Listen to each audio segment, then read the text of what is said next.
In the 5th year of my marriage to Julian, I learned he was a conqueror. Not of lands but of hearts, and mine had been his final mission. On my birthday, he slipped the diamond ring I had dreamed of onto his young assistant's finger.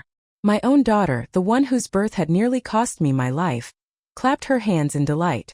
If it wasn't for the mission, he'd once said, who would keep a simple country girl around? I smiled faintly. You're right. The corn back home is ripe. I shouldn't keep it waiting. Everyone had assumed this party on the yacht was Julian's surprise for my birthday. That's why, when the ring slid onto his assistant Serena's hand, only our daughter, Rosie, applauded with genuine joy. My face went pale, and a wave of nausea churned in my stomach. Julian's brow furrowed in annoyance. Can you not be such a killjoy? I told you Rosie adores Serena. This is just for show. You're from the countryside, have you even seen the ocean before? You should thank Serena for the opportunity. A bitter laugh escaped my lips. I seem to recall telling you that I get seasick. For a moment, the man fell into a guilty silence.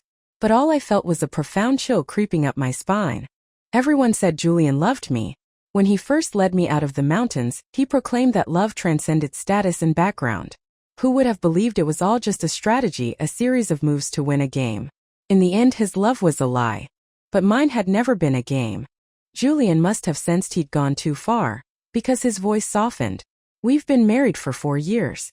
You're still Mrs. Sterling. I'm not going to divorce you. Julian, I corrected him quietly. We've been married for 5.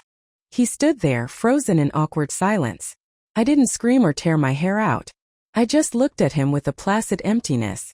So, you're asking me to accept Serena as your mistress? Finally, his anger erupted. Clara, who said Serena is a mistress? She comes from a good family. Do all of you from the countryside have such a foul way of speaking? He always lost control when Serena was involved. She was from a good family. Was I not? His idea of preserving my position as his wife meant seating me alone at the head of the dinner table while he sat beside Serena, attending to her every need. Clara, Serena chirped, covering her mouth to hide a giggle. Who eats steak with chopsticks? This isn't a food stall. She then feigned panic. Oh, I'm so sorry, I didn't mean it like that. Don't mind her, Julian said, his voice laced with contempt. How would she know how to eat this stuff? He loathed my lack of sophistication, yet in the next moment he was meticulously cutting Serena's steak into bite-sized pieces. When I unthinkingly took a sip from the water bowl meant for rinsing our fingers, the disgust in his eyes deepened. He had never once tried to teach me. The steak was salty, and mixed with my silent tears it burned my throat. The truth was I had never even been to a food stall. Julian was right about one thing, I was from the country and I was ignorant of many things. But I did know this. A person shouldn't eat at 2 different family tables. And a child shouldn't have 2 mothers. Julian often told me my background made me unfit to be Rosie's mother. If it weren't for his sense of responsibility, he would have sent me back to the mountains long ago. Well, this time I really was going back to harvest the corn. When I told him, I added that if he wanted a divorce I wouldn't fight him. His face contorted with rage. Clara, when people talk about divorce they either have family backing or stunning looks. You have nothing. Are you trying to play hard to get? I can kick you out anytime I want. You can't leave me, do you understand? I waited quietly until he was finished. Julian, let me off this boat. Let's get a divorce. The air went still. Then he shattered the silence with a cold laugh. Even if we divorce, you're still my wife right now. What will people say if you leave in the middle of my party? He stepped closer, his voice low and menacing. To win you over, I had to chase you, grovel, even go to your broken-down village and harvest vegetables. And now you want to just walk away? You owe me. My heart turned to ice. He was the one who had willingly hiked for miles into the mountains to help my mother with the autumn harvest. Now that same man looked at me with nothing but disdain. The sea wind howled and my strength finally gave out. I swayed, and as I started to fall, Julian instinctively took a step back. The last thing I heard before darkness consumed me was his voice, sharp and dismissive. She's faking it again. Nobody touch her. Let's see how long she can keep it up. I was licked awake by a soft, wet tongue. A small dog, my Goldie, whined with worry, circling me, trying to curl his warm body around mine. I had wanted to bring him to my birthday party, but it had turned into this cruel joke. Through a window I could see Julian and Serena inside, holding Rosie and chatting happily with her. The scene was one of perfect domestic bliss. Julian was so considerate. He had draped his thick coat over Serena's shoulders to shield her from the cold. Meanwhile, I was locked out on the deck, shivering in an ill-fitting cocktail dress. The diamond on Serena's hand flashed under the lights, a blinding shard of pain. We had a shotgun wedding.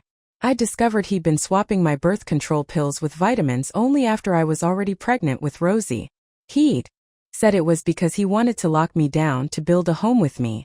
I was furious, but my mother had taught me to be responsible. So I stayed. The moment we were married, his attitude changed. There was no wedding, no ring, nothing. Just me, alone in our new home with a veil on my head, while he took Serena to the snow-capped mountains. I had always dreamed of seeing. The peaks bore witness to their friendship that transcended romance, while I spent the night waking up again and again to care for our newborn daughter. A young woman on the yacht saw me locked outside and called to Julian. He glanced at me, his expression flat. She likes it out there. Let her be. Aren't country people used to being out from dawn till dusk? Has she forgotten her roots already? The deck fell silent. The woman looked at me with pity and handed a coat to Rosie. Here, take this to your mother. Rosie glared at me. No, my mommy is right here.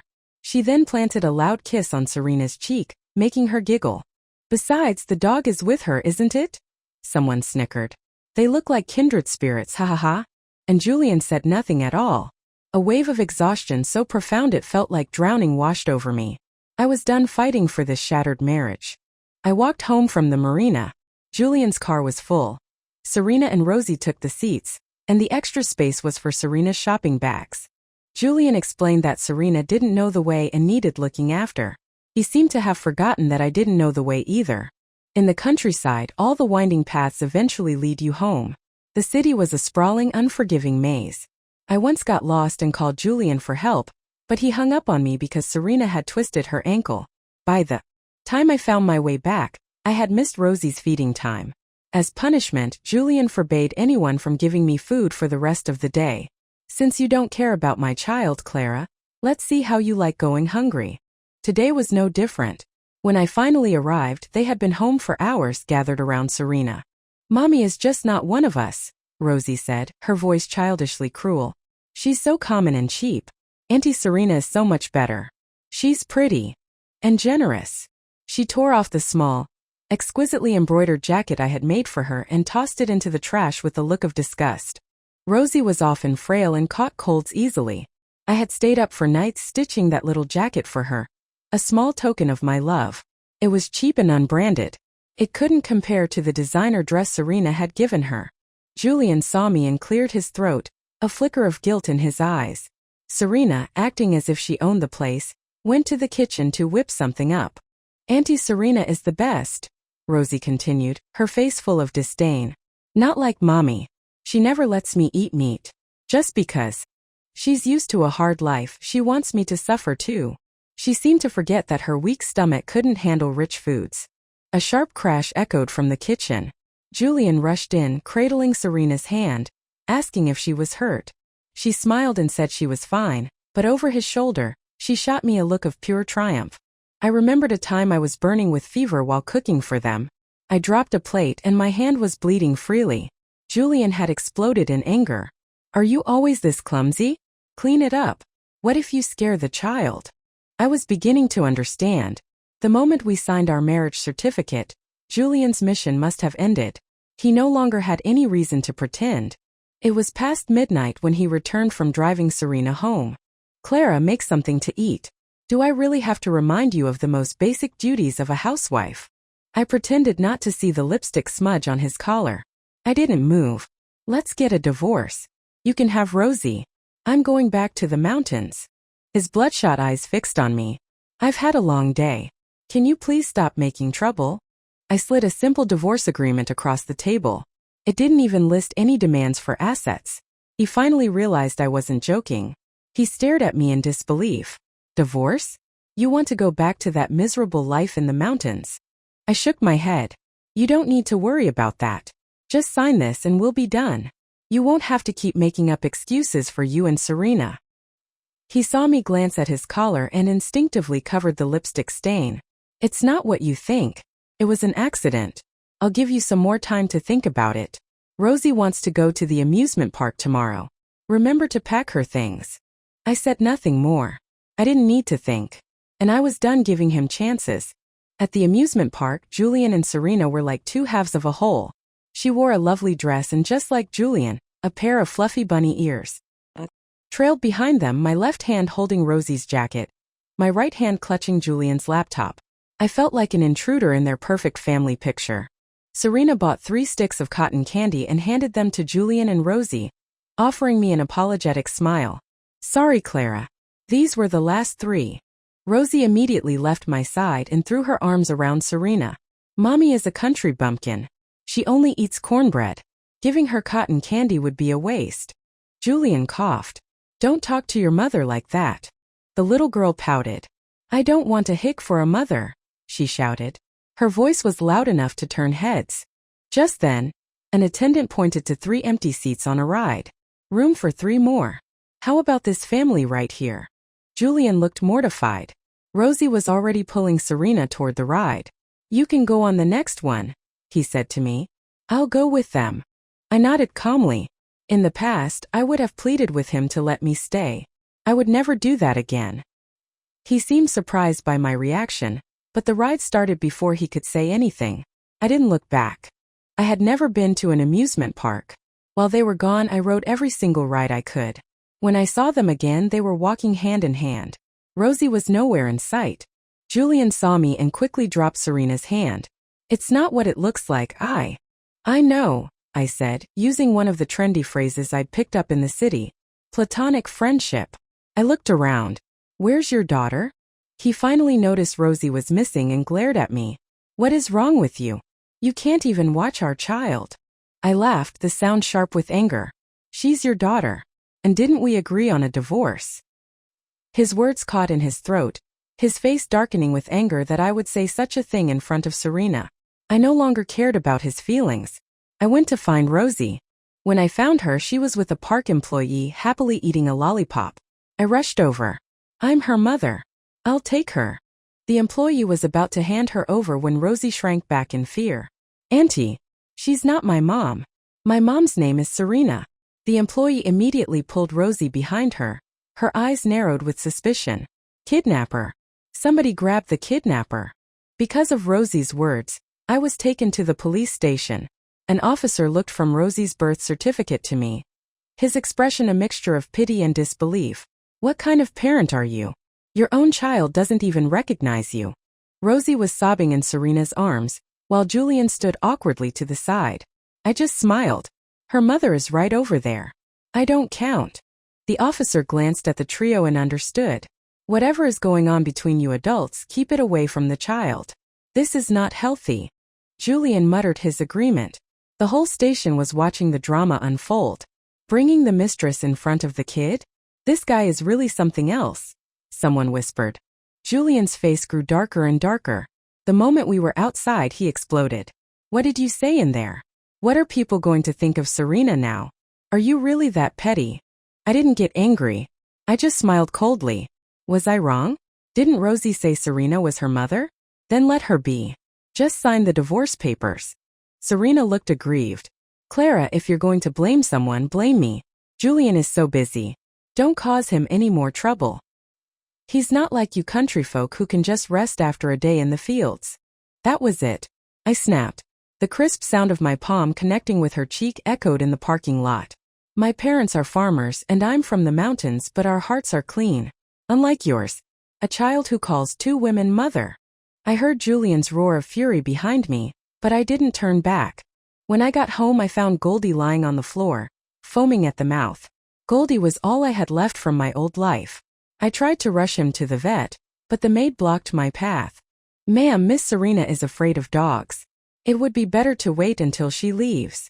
I felt like I was hearing the world's cruelest joke. So, Serena is the one who locked him in the basement? The basement had no ventilation. A dog left in there would suffer from heat stroke. I refused to believe Serena didn't know that. The maid ignored me. I went to Julian, but he was dismissive. It's just a dog. If it dies, I'll buy you a new one. I finally broke. When I first brought Goldie home, I had told Julian that the dog was more important to me than my own life.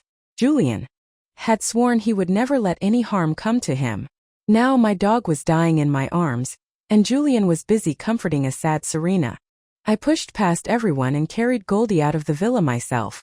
His breathing was growing weaker and weaker. Suddenly, a man's voice called out, "Clara! Quick, let me!" The moment I saw him, tears streamed down my face. Leo. Leo was a vet. After a frantic series of treatments, Goldie slowly came to. He managed to stand, his tail beginning to wag as he circled me. I couldn't hold it in any longer. I hugged my dog and sobbed. Leo stood there, unsure of what to do. He reached out to wipe my tears but ended up just patting my shoulder. "Clara, if you're not happy here, you should come home. Your mom is waiting for you." Goldie licked my hand, as if in agreement. I wiped my eyes and made my decision. I was done with Julian. For good. That night, without waiting for a signed divorce agreement, I got into a car and left. I took nothing from that house but Goldie. When Julian realized I hadn't come home, he did something he hadn't done in years. He called me. "Clara, where are you? Rosie's stomach hurts from hunger. You're a housewife. Why are you always running off? Who is out there waiting for you?" I didn't bother trying to soothe him like I used to. "Julian," I said, my voice cold. "I told you. We're getting a divorce. The child is yours." There was a long silence, then his voice returned, edged with panic. "Where are you? I'll come get you. Come home and cook for Rosie." I repeated myself, my patience wearing thin. "Julian," I said, "let's go our separate ways." He thought I was still playing games. "Clara, there's a limit to these tantrums. I've already given you plenty of face. Don't push it." I had no patience left. I hung up. Leo talked nonstop on the drive back. "Clara, let me tell you, you can't spoil a man like that. My mom always says if it's not working, get a divorce." After years of no one considering my feelings, his righteous indignation was a balm to my soul. Julian looked down on country people, but our hearts were warm and so was our blood. Julian's messages kept coming. First they were angry. Then, as my silence stretched on, he began to panic, finally realizing that I was serious. "Where are you? The child can't sleep without you. I'm not blaming you. Just come back. It's dark and dangerous outside. I was wrong today. I apologize. Please pick up the phone." I finally had enough. I turned off my phone, snapped the SIM card in half and tossed it out the window. The small piece of plastic fluttered away into the night, taking the absurd story of me and Julian with it. Back home, the harvest was in full swing. My mother's weathered face broke into a radiant smile the moment she saw me. The little old woman hugged me tightly, not asking a single question about Julian, her voice trembling. "You're back. You're back. I'll have Leo kill a chicken for you. You know, a few years ago, he insisted on going to the city to be a vet. Said he had to keep an eye on you. Make sure you weren't being bullied." Leo's face flushed. "Auntie, how old am I? Can you please use my real name?" Leo had a beautiful name. Leo. It was certainly better than my own name, Clara, which in our dialect simply meant the girl. I was only just learning that after I left the village, Leo had followed. He said he wanted to see the world. But he was a country vet at heart. My mother squeezed my thin arm, her eyes welling with tears. "You've lost so much weight. Is food in the city that expensive? They didn't even feed you." Her words made me laugh. This was what a home felt like. Over the next few weeks, I began to heal. Goldie returned to his playful self. Leo found a new excuse to come over and cook for us. Every day. My face filled out, and my mother looked at me with satisfaction. "Now that's my daughter. You look so much healthier." I never expected to see Julian again. But there he was, standing at the edge of our field with Rosie and Serena in tow. It was a long walk from the nearest road, and Rosie, who had never known hardship, was on the verge of tears. "Come and carry me," she whined. "Why aren't you carrying me?" I ignored her. My mother and Leo, who were working beside me, said nothing. I remembered a time when my hands were full of groceries, and Rosie had demanded I carry her. When I couldn't, she had thrown herself on the ground and told passersby that I was abusing her. I had thought she was just a child, insecure and needing comfort. But after Serena came along, I learned that Rosie could be considerate. She never demanded Serena drop everything to hold her. She even called her mommy, in a sweet, gentle voice. I had told my mother everything. She didn't understand what a conqueror mission was, but she understood that her daughter had been hurt, and that this grandchild had hurt her daughter too. So no matter what, she could not bring herself to like Rosie. Julian's suit was wrinkled, his expensive shoes caked in mud. He looked pathetic. He tried to take my hand, but Leo blocked him. Clara, you've made your point. Come home. We walked for miles to find you. I had once asked Julian if we could visit my home, but he had flatly refused. What's so great about that place? He had said. Yet, he had driven for 2 days straight without sleep to accompany Serena on a visit to her own mother. He pulled Serena forward, his expression desperate. There's really nothing between us. Rosie just likes her. As a mother, you shouldn't be so petty. His words sent me back in time. The first day he brought Serena home, Rosie had taken the scarf I had spent a month embroidering for her and draped it around Serena's neck. Auntie, it's cold outside. This scarf isn't very nice. You can just throw it away when you get home. Julian had agreed. Clara is clumsy. She can't make anything good. But when I sent a scarf to my mother, she had written me a long gushing letter full of praise. I took a few steps back. We're finished. He shook his head, his face a mask of disbelief. How can that be? You loved me so much. He was so distracted he didn't see the outstretched leg that sent him sprawling in the snow and mud. Sorry about that, Leo said without a hint of apology. My legs are too long. Julian scrambled up, ignoring his own state, and threw his arms around me. I was wrong. I was so wrong, Clara. I've realized. I'm really in love with you. I can't live without you. He looked up, his eyes filled with a raw, desperate regret. It's true, I approached you to complete a mission. But we've been married for so long. I really fell in love with you. I don't believe you have no feelings left for me at all. Hearing his words, I finally felt a sense of closure. It's too late, Julian. I don't love you anymore. I was not a toy to be picked up and discarded at his whim. As evening fell, my mother brought me a plate of fruit and sighed. Tell them to leave tomorrow. Julian saw me relaxing in a lounge chair, eating watermelon, and couldn't help but lecture me. Clara, shouldn't you be helping your mother? I didn't move. He was so used to ordering me around. If the food was too bland, he was unhappy. If I forgot to bring him a glass of water, I had made a mistake. He seemed to have forgotten that before I married him, I was a princess in my own home, the apple of my mother's eye. My mother's face darkened. She slammed a glass down on the table. This is my daughter. I enjoy taking care of her. Who are you, an outsider, to tell her what to do? Julian stammered. Auntie, that's not what I meant. Humph. Winter had set in, and the village children were outside building snowmen in their mother's handmade cotton jackets. Rosie wanted to join them, but she was still wearing the little dress Serena had bought her. She looked up at me, her eyes pleading. Mommy, I want a cotton jacket too. At that moment I was just finishing the last stitch on a new one. It was pink, stuffed with cotton, and had a small silver piece lock attached to it. The care that went into it was obvious. Julian's face lit up. I knew you still cared about her. Hearing this, Rosie's old entitlement returned. She held out her arms, expecting me to dress her. But in the next moment I called Goldie, who was napping outside, and slipped the exquisite jacket onto him. The smiles on Julian and Rosie's faces froze. Goldie jumped for joy, licking my hand, while Julian's face turned a pale shade of green. Clara, Rosie is cold too. Why didn't you make one for her? I didn't look at him. I held up the silver piece lock so he could see the name engraved on it. Goldie. She's not my daughter. Why would I make one for her? Rosie let out a piercing shriek, tears streaming down her face. Why won't you make one for me? I'm your daughter. You'd make one for a dog, but not for me. She seemed to have forgotten the jacket I had made for her, the one that was now likely ashes in an incinerator. She had been spoiled by Julian. Whenever she made a mistake and I tried to teach her right from wrong, Serena would intervene. Clara, she's just a child. If you have a problem with me, take it out on me, not on her. And Julian would always side with Serena. She's just a child. What does she know? With their backing, Rosie had become a tyrant, bullying her classmates at school. Her teacher called me frequently. When I gathered the courage to talk to Julian about it, he scoffed. What, do you want her to be a coward like you? A weak-willed country girl? So, I felt no guilt about how Rosie had turned out. I looked at the bratty girl in front of me with cold eyes. A dog at least has a conscience. You wanted Serena to be your mother so badly, so let her. Don't come looking for me. Sign the divorce papers tomorrow and you can all leave.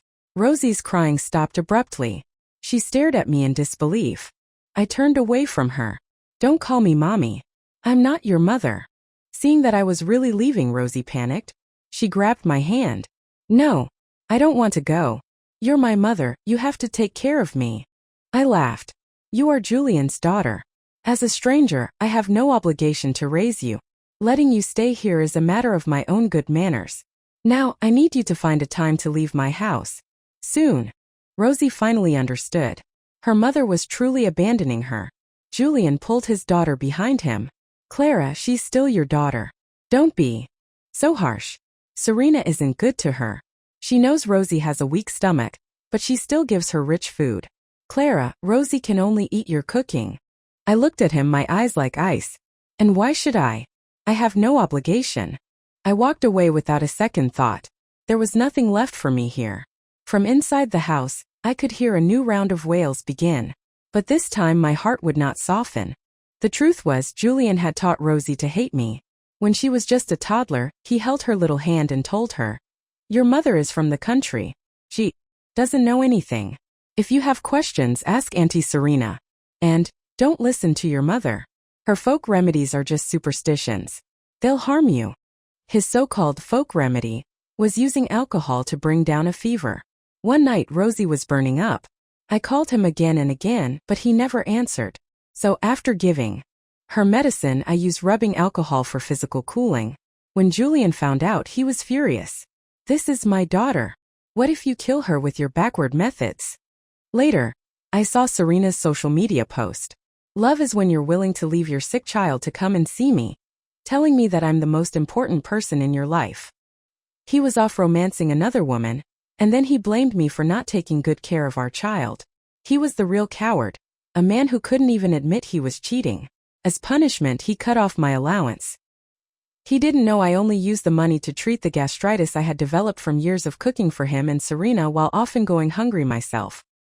He thought I was stupid, so he treated me as he pleased. But even a fool eventually wakes up.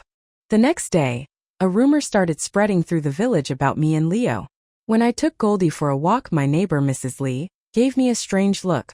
"Clara dear, if you're having trouble, you can tell me. I mean, if you had an affair." "Well, it's not right, but I watched you grow up. You must have had your reasons." I was completely confused. It turned out Serena had spent the morning crying at the village entrance, telling everyone that I had cheated on my husband with Leo and abandoned my young child. By the time I got there, a crowd had gathered. They all looked at me with disapproval. "Clara, how could you cheat on your husband? We're so disappointed in you. This poor young woman is a victim, Clara. You can't bully her." Leo appeared out of nowhere, his face red with anger, and stood in front of me. "That's not true."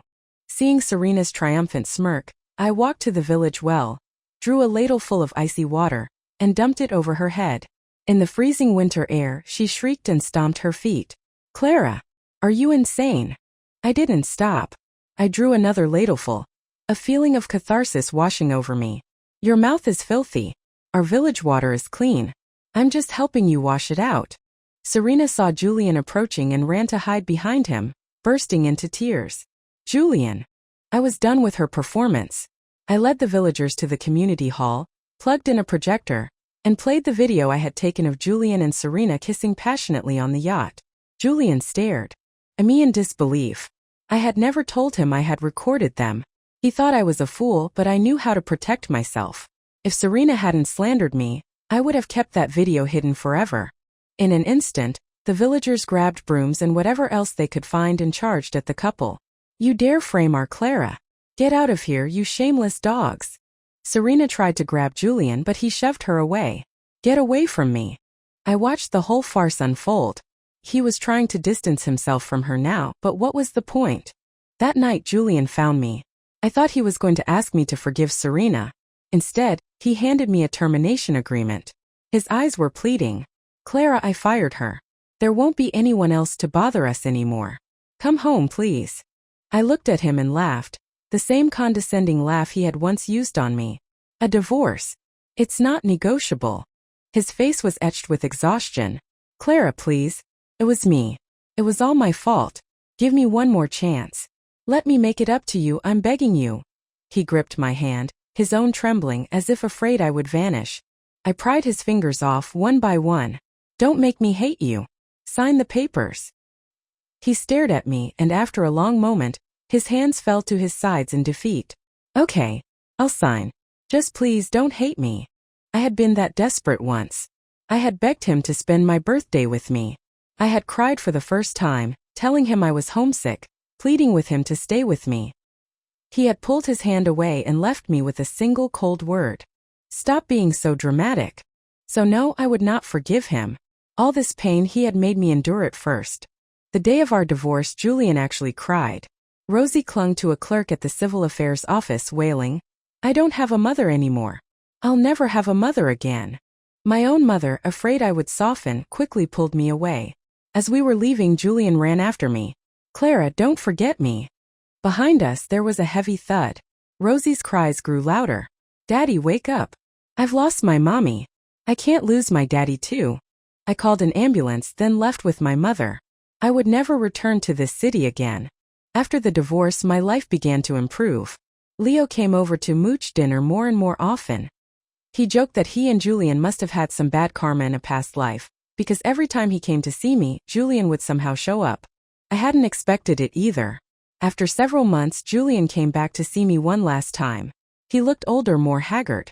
The arrogant, untamed spirit was gone, replaced by a heavy stillness. Leo immediately stepped in front of me on guard. I didn't miss the flash of pain in Julian's eyes. You can go back inside, I told Leo. I'll just talk to him for a minute. Leo gave me a reluctant look, shot a threatening glare at Julian and walked away, looking back every few steps. It might have been my imagination, but Julian looked incredibly frail. Clara, I have to go. Go where? His eyes were full of a lingering, tender regret. The mission failed. I'm going to be erased. I couldn't read the expression in his eyes. Was it regret? Or sorrow? I just found out, he continued, his voice hollow. The mission's deadline was a lifetime. It's a bit late for me to understand that now, isn't it? Hearing that he might die, my heart was surprisingly calm. Don't you hate me? He asked. From the very beginning, I only approached you for my own selfish reasons. I shook my head. My mother always said it's better to be a little foolish. That way you have less hate in your heart, and you can be happier. There was a time when I did hate him. He was the one who pursued me, and he was the one who didn't cherish me. But all of that was in the past now. I'm sorry, he whispered. I rubbed my hands together. It's cold. If you don't have anything else to say, I'm going back inside. Goldie is waiting for his dinner. I turned to leave, but he grabbed my wrist. The proud Julian finally had tears in his eyes. Clara, is there really no chance? I pulled my hand free. I looked up at the small house on the hill, where Leo and my mother were pacing anxiously.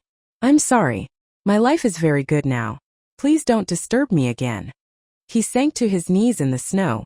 If I had never brought Serena home, would we? I cut him off. If it wasn't Serena, it would have been someone else. A leopard can't change its spots. Don't flatter yourself. Let's just leave each other with a little bit of dignity. Clara, he suddenly shouted, his voice breaking. I'm sorry. You were always too good for me. I was just too late to realize it. I paused, but I didn't turn around. This time it was really over. Not long after, I heard that Julian had died. A sudden heart attack. It seemed he had been telling the truth. He was erased. He had sent Rosie to study abroad, and the money he left behind was more than enough for her to live on. Occasionally she still sent me messages.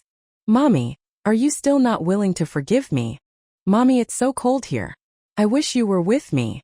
I would stare at the phone until Goldie nudged my leg. Leo would come and stand beside me, scratching his head awkwardly. You know, if you miss her, I can go and bring her back. I would just shake my head. That part of my life was over. I wanted no more ties to those people. Hey Clara, Leo said one day, his face turning a deep shade of red. I found a potential husband for Goldie. Do you want to see a picture? He fidgeted. And I also got 2 movie tickets. For the cinema in town. I looked at his flustered face and broke into a wide smile. Okay. Leo froze for a second, then turned his back to me and let out a triumphant yell. Yes. The snow had stopped falling. The days were getting warmer. And my world finally was beginning to thaw.